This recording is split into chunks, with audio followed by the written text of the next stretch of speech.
సిద్దిపేట పట్టణంలోని కాలకుంట కాలనీకి చెందిన ఒక మహిళపై ఇటీవల జరిగిన దారుణ ఘటనపై కాంగ్రెస్ పార్టీ తీవ్రంగా స్పందించింది. గంజాయి మత్తులో ఉన్న సాదుల సాయి ప్రతాప్ అనే వ్యక్తి ఆ మహిళపై బలవంతంగా అత్యాచారం చేసినట్లు సమాచారం. ఈ ఘటనలో తీవ్రంగా గాయపడిన బాధితురాలు ప్రస్తుతం సిద్దిపేట ప్రభుత్వ ఆసుపత్రిలో చికిత్స పొందుతూ ప్రాణాపాయ స్థితిలో ఉన్నట్లు తెలుస్తోంది. ఈ ఘటనపై స్పందించిన సిద్దిపేట మహిళా కాంగ్రెస్ కౌన్సిలర్లతో కలిసి ప్రభుత్వ ఆసుపత్రికి చేరుకుని బాధితురాలిని పరామర్శించారు. ఆమెకు మనోధైర్యం చెప్పడంతో పాటు అధ్యక్షుడు పూజారి కృష్ణ ఆదేశాల మేరకు తక్షణ సహాయం అందిస్తామని అన్నారు. ఈ సందర్భంగా కాంగ్రెస్ పార్టీ మహిళా అధ్యక్షురాలు ముద్దం లక్ష్మి మాట్లాడుతూ రాష్ట్రంలో గంజాయి వంటి మత్తు పదార్థాలు విచ్చలవిడిగా పెరగడం వల్ల ఇలాంటి దారుణ ఘటనలు చోటు చేసుకుంటున్నాయని ఆవేదన వ్యక్తం చేశారు. పోలీస్ ఉన్నతాధికారులు ఘటనపై సమగ్రంగా దర్యాప్తు చేసి నిందితులపై చట్టపరమైన కఠిన చర్యలు తీసుకోవాలని, బాధితురాలికి తగిన న్యాయం చేయాలని డిమాండ్ చేశారు. అలాగే బాధిత మహిళకు ప్రభుత్వం అన్ని విధాలుగా అండగా నిలవాలని కోరారు.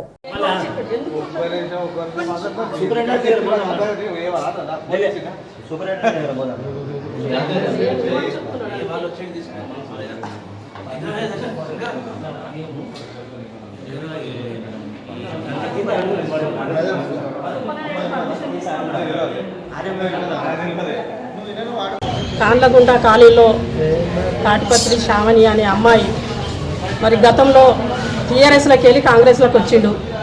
కానీ కాంగ్రెస్లో మాకు వ్యక్తిగతంగా ఆయన గురించి మాకు కొద్దిగా ఇదనిపించి మేము చాలా రోజుల నుండి పక్కకు పెట్టాము. మాకు కూడా సంబంధం లేదు. కానీ ఇండివిజువల్గా ఆయన సంబంధాలు, ఆయన పర్సనల్ ఏంటిది, ఏం జరిగింది అనేది ఒక ఆడపిల్ల కాబట్టి మరి ఆమె గురించి మేము పరామర్శించి ఆమెకు ధైర్యం చెప్పి ఆమె కుటుంబానికి మేము పరామర్శించేందుకు మేము ఇలా ఏరియా హాస్పిటల్కి రావడం జరిగింది. కావున దీనికి కొంతమంది నాయకులు, తెలిసి తెలియని వాళ్ళు, కాంగ్రెస్ పార్టీ వాళ్ళు ఇట్లా చేస్తున్నారని మాట్లాడుతున్నారు. అది కరెక్ట్ కాదు. అది కరెక్ట్ కాదు. ఆమె ఎందుకంటే వాడిని సపరేట్, అది ఇండివిజువల్గా చేసుకున్న పని. అది కాంగ్రెస్ పార్టీకి పేరు చెప్పి చేసింది కాదు. కాకుండా మా పార్టీ మీద కానీ మా నాయకుల మీద కానీ బురదలే ప్రయత్నం చేయకండి. మీకు శాశక్తుల వరకు మీరు చేయాలనుకుంటే ఆ కుటుంబానికి ఆదుకోండి. మేము కూడా కాంగ్రెస్ పార్టీ నుంచి మేము కూడా ఆదుకుంటాం. మేము కూడా ధైర్యం చెప్పినాం. మేము కూడా ఆమెకు సపోర్ట్గా ఉంటాము. మహిళా కాంగ్రెస్ నుంచి ఒక జిల్లా అధ్యక్షురాలుగా నేను కూడా ఆమెకు భరోసా ఇచ్చిన. మరి ముఖ్యమంత్రి దాకా కూడా తీసుకుపోతామని చెప్పి భరోసా ఇచ్చడం జరిగింది. మా ఇన్ఛార్జి పూజల హరికృష్ణ దగ్గరికి కానీ, మా ఇన్ఛార్జి మరి మినిస్టర్ వివేకన్న గారిగా ఆయన దృష్టికి కూడా తీసుకుపోతా, వాళ్ళ కుటుంబం వరకు మీకు ఏదైనా ఆదుకునే పరిస్థితి చేస్తా అని చెప్పి నేను కూడా చెప్పడం జరిగింది. కాబట్టి మరి దీన్ని మరి బురదలే ప్రయత్నం చేసి వాళ్ళ కుటుంబాన్ని రోడ్డు మీద వేయకుండా మీరు కూడా పెద్ద మనసు చేసుకొని, ఏ పార్టీకి సంబంధం లేని వ్యక్తి వాడు మరి మీరు బురద అల్లుకుంటూ కాంగ్రెస్ పార్టీని బురద అల్లుకుంటూ మీరు అది వాళ్ళ ఫ్యామిలీ రోడ్డు మీద చేస్తే బాగుండదు. ఎందుకంటే ఒకటే చెప్తున్నా బీఆర్ఎస్ నాయకులకు అదే చెప్తున్నా నేను.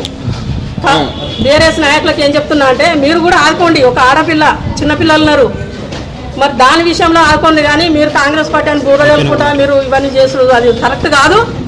కాకుండా మేము కూడా వాళ్ళ కుటుంబం ఆదుకుంటామని చెప్పి ఈరోజు చెప్పడం జరిగింది. మరి నేను కూడా ఇన్ఛార్జి, మా సిద్దిపేట ఇన్ఛార్జి పూజల హరికృష్ణ దృష్టి తీసుకుపోతా, మా వివేకన్న మినిస్టర్ దగ్గర తీసుకుపోతా, ముఖ్యమంత్రి దాకా కూడా తీసుకుపోతా ఈ సబ్జెక్టు. కాకుండా ఇంకొక మహిళకు కూడా ఇట్లాంటివి జరగకుండా ఎక్కడ జరిగినా మా మహిళా కాంగ్రెస్ మాత్రం గతం నుంచి ఒక 7 ఏళ్ల నుంచి నేను ఒక జిల్లా అధ్యక్షురాలా ఉంటున్నా. మరి 7 ఏళ్ల నుంచి ఉంటున్నా. ఏ గవర్నమెంట్లో అయినా ఏడైనా ఒక ఆడపిల్ల జరిగితే మేము పార్టీ చూడం. ఆడపిల్లకు అండగా ఉంటాం. ఒక మహిళకు మేము ధైర్యం ఇస్తాం. మహిళ గురించి పోరాడతాం. వానికి కఠినంగా వానికి సాయి ప్రతాప్ అనే టోనికి కూడా శిక్ష పడాలి. మరి ఎందుకంటే ఇంకొక వాళ్ళకు కూడా బుద్ధి వస్తుంది. మరి ఈరోజు చేసిన అగేత్తానికి వాడు సాయి ప్రతాప్ ఇది కరెక్ట్ కాదు. వాడు కూడా డిపార్ట్మెంట్ చూసుకుంటుంది. వాడిని కూడా శిక్ష పడాలి. ఇట్లా చేసుడు అది కరెక్ట్ కాదు.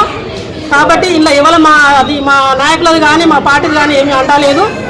కాబట్టి దీని గురించి వాళ్ళు ఆరోపణలు చేస్తున్నారు. అది కరెక్ట్ కాదు. మా కాంగ్రెస్ పార్టీ నుంచి ఆ కుటుంబానికి మరి శ్యామల కుటుంబానికి మరి వాళ్ళకు భరోసా ఇచ్చుకుంటూ వాళ్ళకు ఆర్థిక సాయం కూడా మేము చేస్తామని చెప్పి నేను మీడియా ముఖంగా చెప్తున్నా. కాబట్టి మరి వాళ్ళకు కూడా న్యాయం జరగాలి అని చెప్పి. సాయి ప్రతాప్ అనేటైనా మీ పార్టీ నుంచి పక్కన పెట్టామంటారు కదా, మరి సస్పెండ్ చేసిరా అతన్ని? పార్టీ పొద్దుగానే చేసినాం. మరి పార్టీకి సంబంధం లేదంటారు కదా.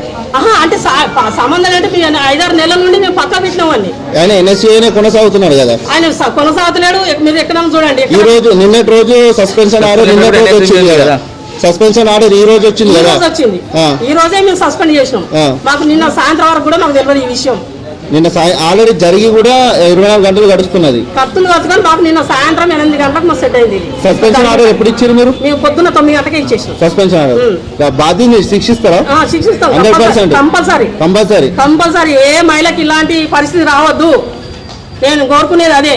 నా తోటి మహిళలకు ఎవరికి కానీ ఇలాంటి పరిస్థితి రావద్దు. ఇట్లాంటి వస్తే మేము ఊరుకున్నామని కూడా ఎప్పుడు జరుగుతుంది కాబట్టి